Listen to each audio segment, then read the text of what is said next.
Hi everybody, welcome to Around the Twist episode 240. It is March 16th, 2015, and I have a couple of fuzzy co-hosts today. Hi. Phoebe and Miss Daisy have decided to join me, so you get all of us. Goober, you better not cause too many problems, okay? It has been a day. It has been a week. Still in potty training purgatory. Still in terrible twos. If you're going to whine, you're going to get down. Go and whine somewhere else. Still in... I don't have a fancy name or a clever name for nap time meltdown. They don't want to nap, but they desperately need a nap, and because we took the fronts off their cribs to make them into toddler beds, we have no way to contain them, really. I have the pack-and-plays deployed in our spare bedroom, so Tara usually spends her nap time in there, but she hasn't been napping.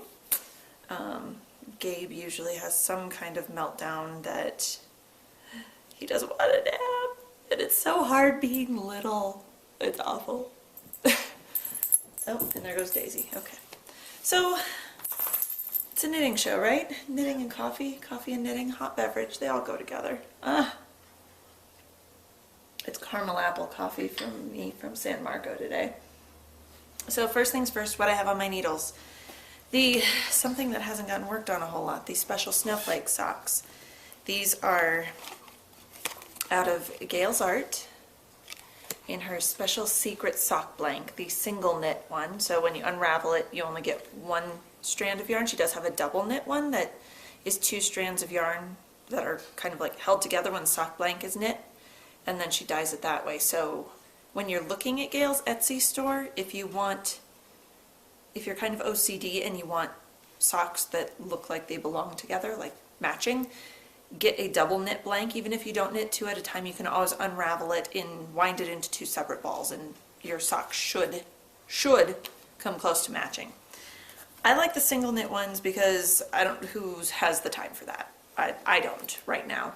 Maybe at some point in my future I will try knitting 2 at a time again. That is not this day. So this is the special snowflake colorway. This was her December club colorway from her sock blank club. This is all I have left, this little bitty bit, which will be plenty because I didn't even hit the halfway point before I started these socks. So the first sock is here. These are my 72 stitch, just plain stockinette socks. I do a 1x1 rib at the top. I did a heel flap this time because the color didn't really have to line up since it's so spotty, I guess. Has the little blips of color. There wasn't a huge transition coming down from picking up the gusset. So first sock has been done for a while. Second sock, sad to say, this poor little sock did not see a whole lot of action this week. I was working on the heel flap last week. Guess what? I'm still working on the heel flap this week. I have to do 18 slip stitches, and I think I'm at 16, so I have to do all of 4 more rows, and the heel flap will be done, and I'll zoom through the turn, and I'll be ready to pick up stitches, but I don't know why the sock was not calling to me last night, and I just went, no, not happening. I think I picked it up and knit like 4 rows, and then went, yeah, no. I don't know why heel flaps always like bog me down. Not the gusset that has longer rounds. No. The flap, the heel flap, this little slip stitch thingy here. I don't know why. It just does. And I languish over it for a couple weeks, and then I finally finish and go, gee, what took me so long? Every pair of socks that I do this. Every one. So, knitting up on US 1's a 2.25mm needle. It's coming along. It'll get there eventually. My sad little sock. Okay. The other thing that I have, I'm going to save that sock because I have something to talk about with it later. The only other thing I have on my needles right now is my Weigh It number 4, which is in my big Jessalou cupcake bag.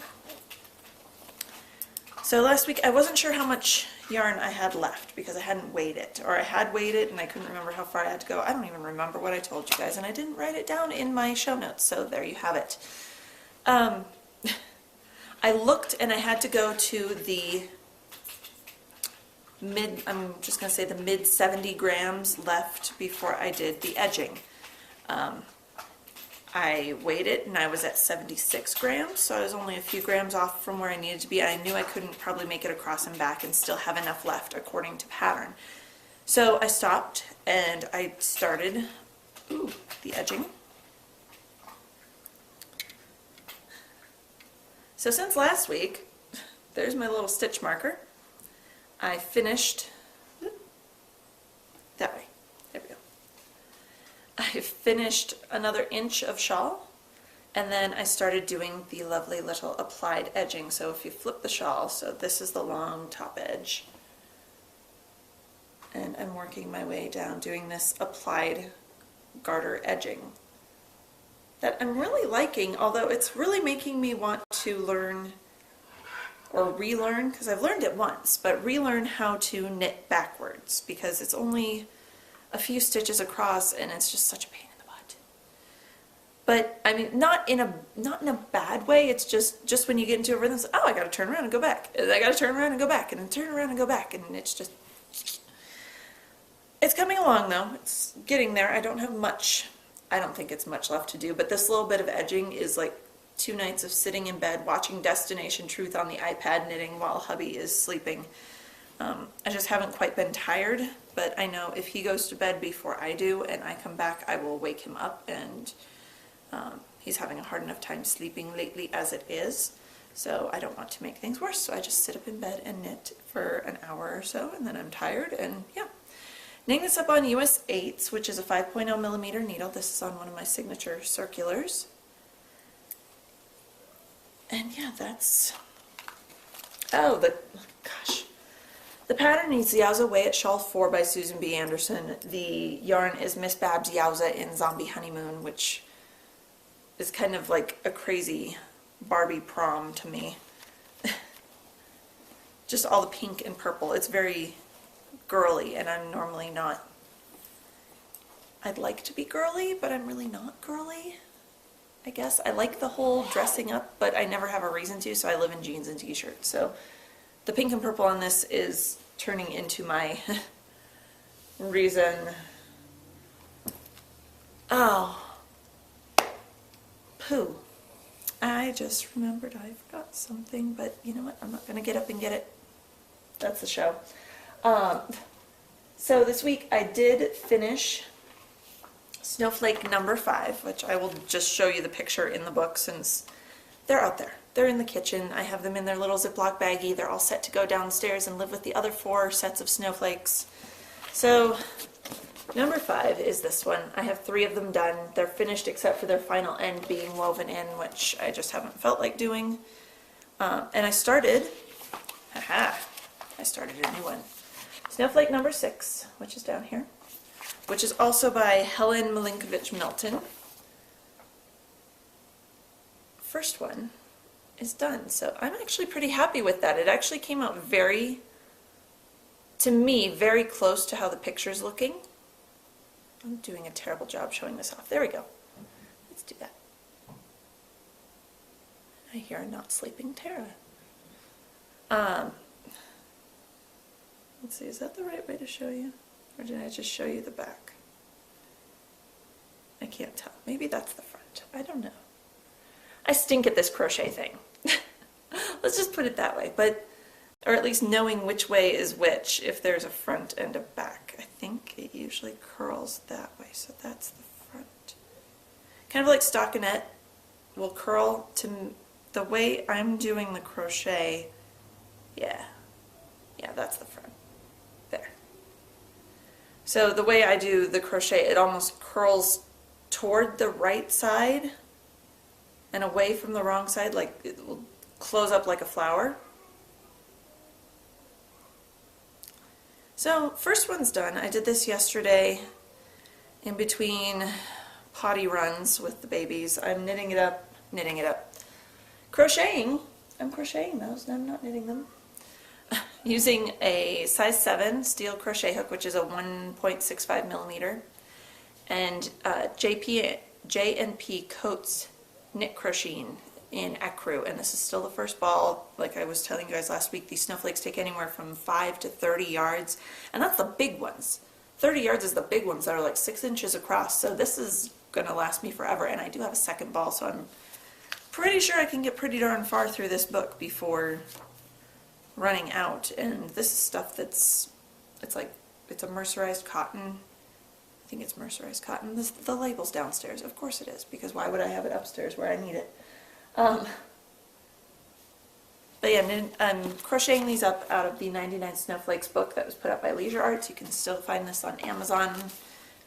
I'm not sure about any like box store. And that's everything that's on my needles and on my hooks. I have done a little bit of work in pokey things. I haven't touched A Very Merry Christmas Town. Let's get some more coffee because I need it. I haven't touched A Very Merry Christmas Town. I've been working on my knitting while hubby's been playing Dead Island. Dead Island 2, I think it's the first one that he's working on. He pulled out the old PS3 to play that for a little while, so when we've been downstairs I've been working on that.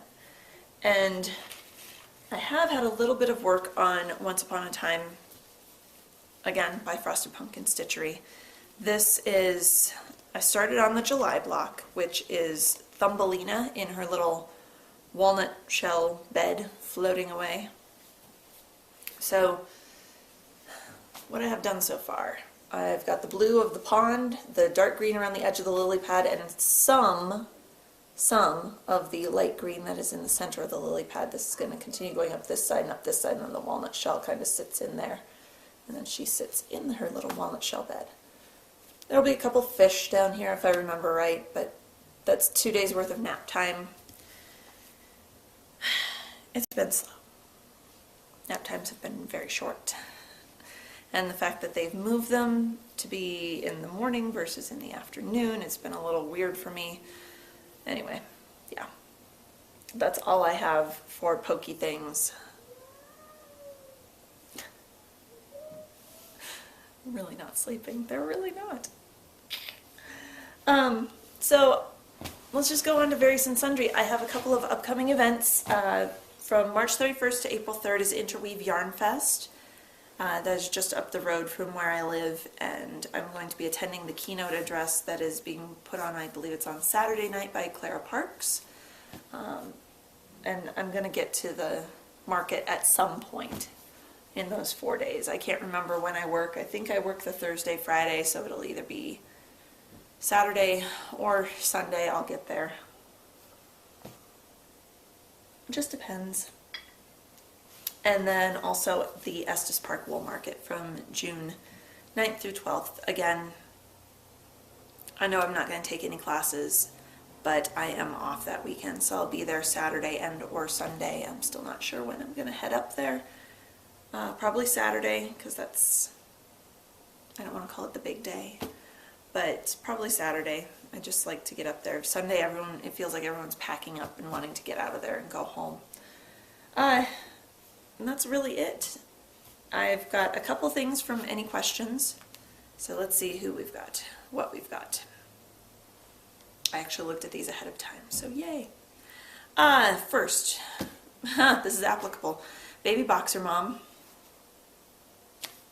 Hi Carrie, how you doing?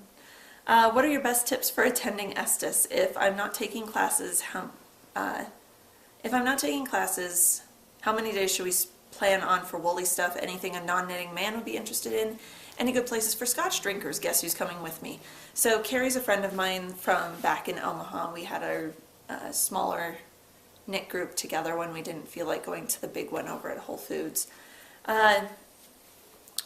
Best tips for attending Estes if not taking classes. Well, if you're not taking classes, Thursday and Friday are really kind of a wash because there's nothing going on at the fairgrounds. If you take classes, then you get to go in for the vendor preview on Friday night. But otherwise, when I've gone up and not taking classes, or even when I have taken classes, Thursday and Friday are really more for exploring Estes itself, because it's beautiful. If you want to go up into Rocky Mountain National Park, you can do that. There's a couple of wineries in town. Obviously, there's craft beer places everywhere. Scotch, I have no idea, Carrie, because I am not a Scotch drinker. But there's a ton of restaurants. The whole downtown area is nice. There's everything's pretty walkable. There's, of course, the Stanley Hotel. I wouldn't say stay there. There are better deals in town.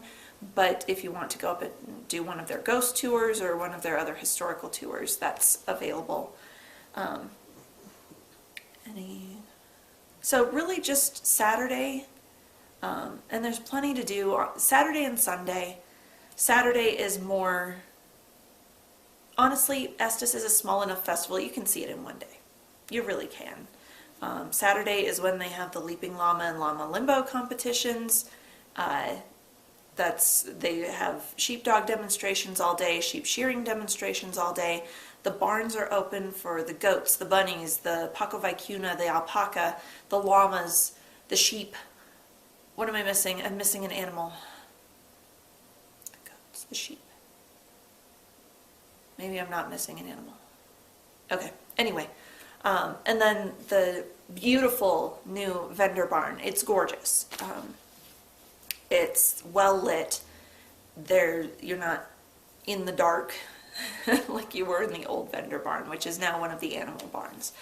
But it's definitely doable in a day. It's not like Rhinebeck where you feel overwhelmed. This is, I'd say, maybe a tenth of the size of Rhinebeck. It's a lot smaller, but it's a lot easier to get around as well. I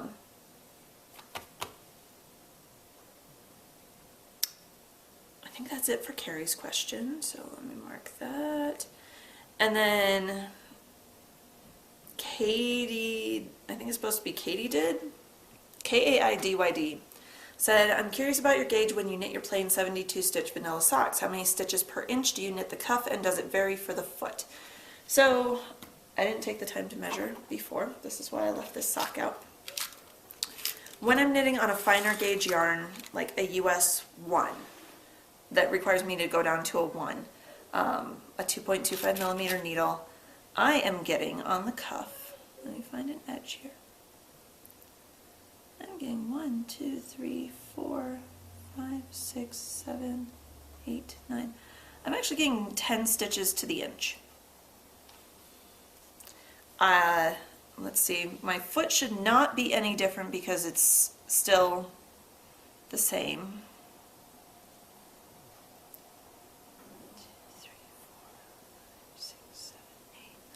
Yeah, no, 10 stitches to the inch if I'm knitting plain stockinette.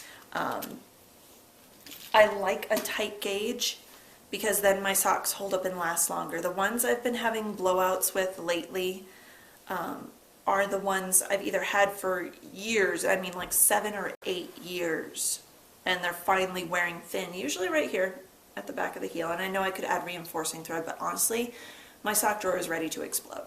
So it needs to have a culling. Or I have knit them at a looser gauge on a thinner yarn. Pretty much all the Cookie A socks that I did out of Volmaiza, they've all gone bye-bye because they've all sprung holes somewhere, and it's mainly because just they're normal wear, because around the house I wear my Fiber Trends felted clogs that my mom makes for me, but it seemed like because Volmaiza is so thin and Cookie A's patterns, well, the books anyway, she had only written one size. So I was knitting on US 2s 64 stitches per inch in order to get it to fit my foot, and on a thinner yarn, it's inevitable. The friction of the yarn rubbing on itself, it makes it get thinner and blow out. It's just the nature of the beast. So socks, obviously, I like a very tight gauge. On the thinner yarn, 10 stitches per inch. I also pulled out one of my old Socks That Rock. This is a plain stockinette sock. I just did the gusset on the bottom of the foot. Yank this out of my clean laundry pile. What the heck happened here? It's like it twisted. Okay. So the gusset is on the bottom of the foot, a la the Breaking Heart socks. I knit these up, I believe, on a US 1.5, so a 2.5 millimeter. This is Socks That Rock lightweight. Let's see what my gauge is on this. Socks That Rock is a much bigger yarn, rounder yarn, and it's doesn't need to be knit nearly as tight for me anyway. 1, 2, 3, 4, 5, 6, 7, yeah, 8 stitches per inch. So for Socks That Rock, for me, that seems to work. 1, 2, 3. Yeah, 8 stitches per inch for the cuff and the foot.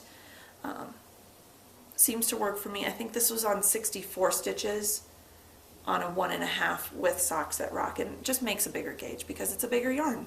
It's the way it works. But socks for me must have a tight gauge, because what's the point of spending as much time as I spend on socks? I mean, I started these special snowflake socks beginning of January. It's the middle of March. I've spent 2.5 months on a pair of socks, on a pair of plain socks, not even patterned ones. And if I'm going to wear them twice and have them blow out, what's the point? I want my socks to last. So it's disappointing when they don't. I'm not saying these won't, but anytime something happens and they wear out sooner than expected, it's very disappointing for me, because all those hours and hours of work, and I'm throwing them away. So I definitely like a tighter gauge, squishier sock yarn, and yeah, that's really it. I don't have anything else to tell you guys. I've yammered on long enough. That's going to be it for right now. So until next week, happy knitting.